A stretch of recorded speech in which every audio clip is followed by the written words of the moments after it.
Why the first nuclear sub had to stop for auto parts before a secret mission.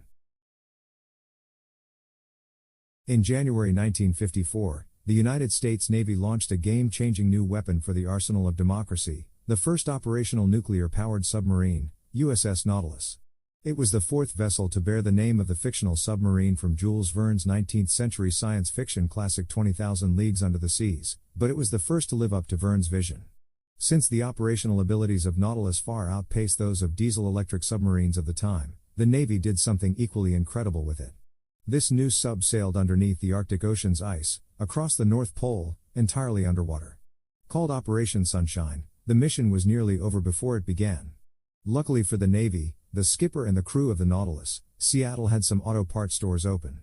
Submarines built before Nautilus ran on diesel fuel and electric batteries, which meant they not only needed to refuel, but they had to come to the surface regularly to recharge their batteries. With its nuclear-powered propulsion system, SSN 571 had to do neither of those things, meaning it could stay submerged the entire time it crossed the Arctic Ocean. Normally, crossing an ocean wouldn't be a problem for any ship or submarine, but the Arctic Ocean, at least, at the time, was covered in vast, dense sea ice. Before climate change, the submarines of the time could neither punch through the thick ice or traverse it. Punching through sea ice is still a difficult undertaking.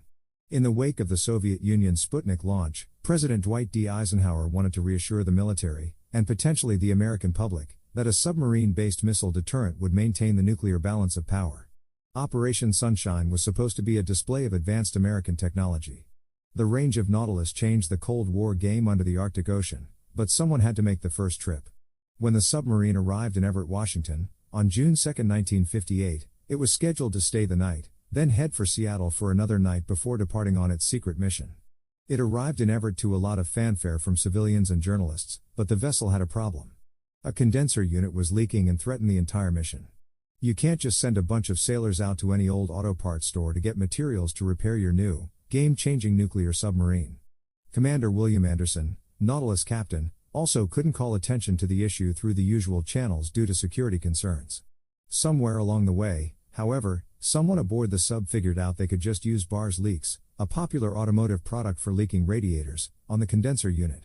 To keep anyone outside the boat from getting wise to the problem, Commander Anderson had his crew dress in civilian clothes and pile into taxicabs in Seattle. They went off to auto parts stores and service stations to buy as much of BARS leaks as they could find. The crew returned with 140 liters of the stuff. It worked. 70 liters of BARS leaks fixed the condenser, and they had the other half to use later, if needed. On June 9, 1958, Nautilus set sail, painted over its identifying numbers and headed for the Arctic Ocean. This initial mission had to be scrapped because the ocean's floor had yet to be mapped and the vessel ran into heavy ice. It successfully made the voyage later, departing from Pearl Harbor on July 23 and crossing the pole on August 3, 1958. Blake Stillwell can be reached at blake.stillwell@military.com. He can also be found on Twitter at Blake Stillwell or on LinkedIn. Want to learn more about military life? Whether you're thinking of joining the military, looking for post-military careers or keeping up with military life and benefits, military.com has you covered. Subscribe to military.com to have military news, updates and resources delivered directly to your inbox.